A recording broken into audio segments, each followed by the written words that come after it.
ทอดก่อนนะอ่อนเฮ้ยเดี๋ยวจะซ้ำเอา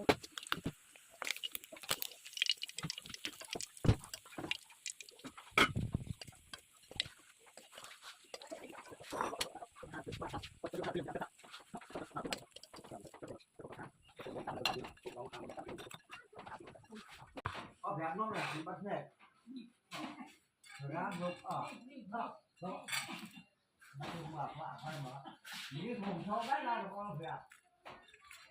ตอนหน้ามือข้ามือข้าจำกระ